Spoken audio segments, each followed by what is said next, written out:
Hey everyone, this is BlackHawkSC and welcome back to my channel. Now, I wanted to ask you guys, do you like mid-range weapons that aren't really mid-range? And do you like spreading damage across 7 different components? If that's the case, then you're a fan of MRMs, MWO's attempt at mid-range IS missile weapons. In this video, I'll talk about why MRMs are weapons that I try to avoid using, but in some cases you're forced to use them anyways. Before Civil War tech, both IS ballistics and lasers already had plenty of mid-range options, like the PPC, Large Laser, UAC-5, and AC-10. For missiles, the only thing that can reach mid-range were LRMs, but that's heavily dependent on factors you can't control, like map selection and how much of the enemy is carrying ECM. With Civil War tech, the IS's ability to engage at mid-range improved greatly, as long as you're carrying the weapon types that already had mid-range options. For energy, we got the ERML and HPPC. For ballistics, the UAC-10 gave us a high DPS option that's lighter weight and uses less slots than double UAC-5s. The HPPC and UAC-10 shares the fact that although their projectile velocities aren't terribly fast, it's enough to hit things regularly at around its optimal range. With both the ERML, HPPC, and UAC-10, you've got decent damage accuracy because the damage goes to the component that you're pointing to. For missiles, well, Civil War tech gave us the MRM, which seemed like it could be the mid-range answer to lasers and ballistics, but unfortunately it had neither of the qualities that make it good at mid-range. The first issue is the missile spread.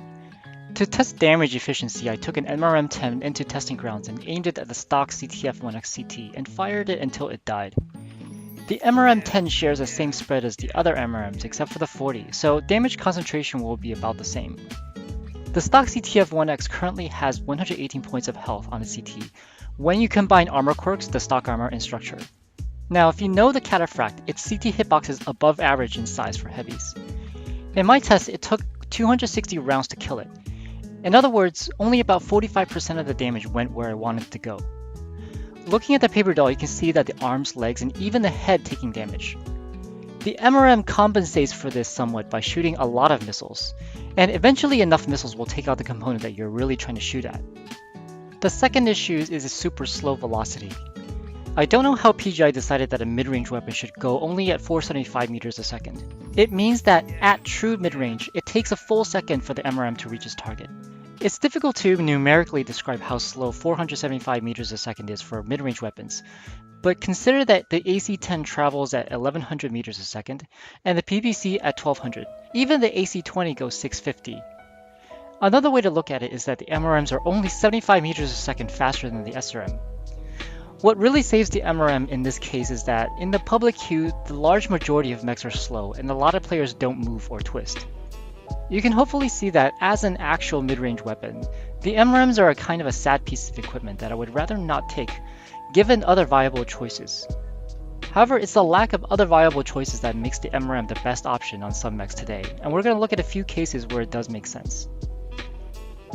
The first case is on former SRM brawlers converting to skirmishers. As I said on my Atlas D video, brawling, especially assault brawling, is in a terrible state right now. Former badass brawlers like this Atlas DDC can no longer spread damage well and get in and out of cover quickly. Since it doesn't have the hardpoints to do proper DACA or DACA lasers, you have to use the missiles in some way, and the traditional triple SRM6 setup only does 39 points of spread damage on the missile side. Skirmishing with SRMs is possible, but your damage per salvo is low and its range is limited. This MRM heavy Gauss build was suggested in a comment in one of my earlier videos. It gives the DDC the option to engage it past the SRM range, while making better use of its exposure due to the higher alpha. Another interesting factor in this build is that the MRM's firing duration doesn't go to waste as it can be used to charge the Gauss. While I definitely prefer the old 2016 Brawl DDC, this is not a bad replacement. Check out the end of the video for a demo of this build. A second case is a mech with low missile hardpoint count, and the Hunchback 4SP is a good example. If it had 5 or 6 missile slots, I can imagine taking the 4SP into a brawl. But the 2 SRM6s and 5 lasers simply don't provide enough burst DPS to take down enemies quickly. What we could do instead is to put an MRM40 on the right torso and pair it with mid-range ERMLs. This turns it into more of a peak mech. You can fire off the right side lasers and the missile for a respectable 55 points of damage.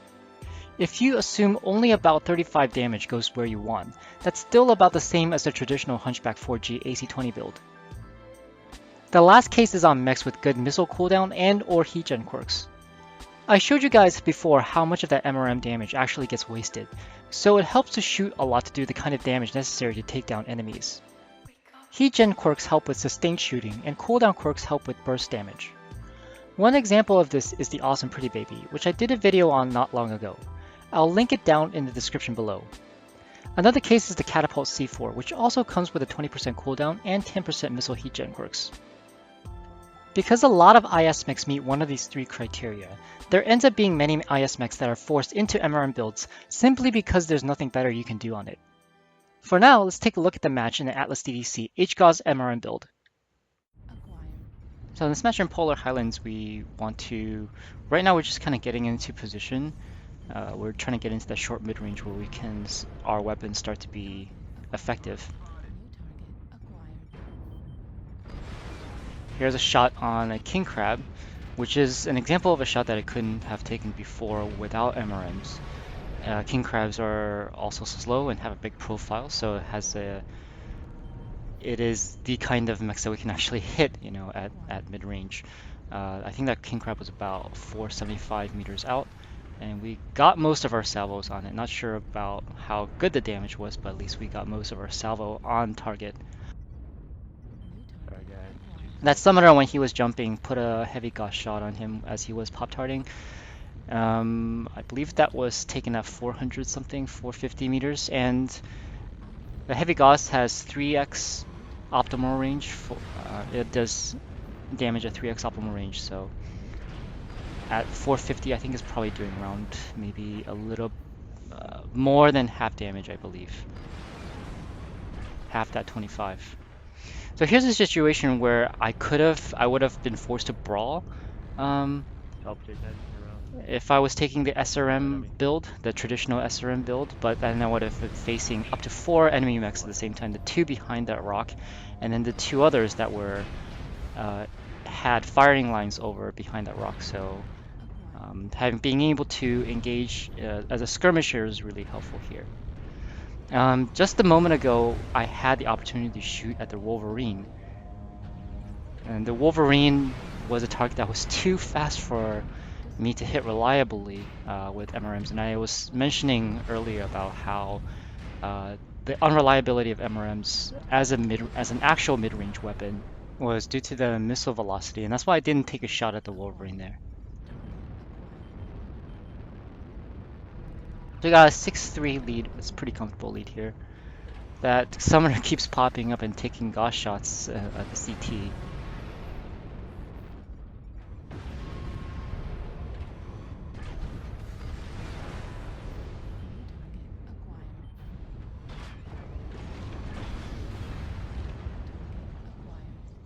And mostly we just need to clean up now. Most of the enemy is dead. Hopefully, this gameplay has showed you some advantages that the MRM has over SRMs, or when I decide to shoot MRMs. For example, if a target is moving too quickly, then I tend to try to avoid MRM shots at it unless I can guarantee, unless I have really no other choice. So we did okay in this game. It's an Atlas DDC, so you can't really expect too much. Okay guys, I hope you got something out of this video. So what are your thoughts on the MRM? Do you think it needs buffs or it's good the way they are? Well, let me know in the comments below and make sure to subscribe for more content like this, and I'll see you next time.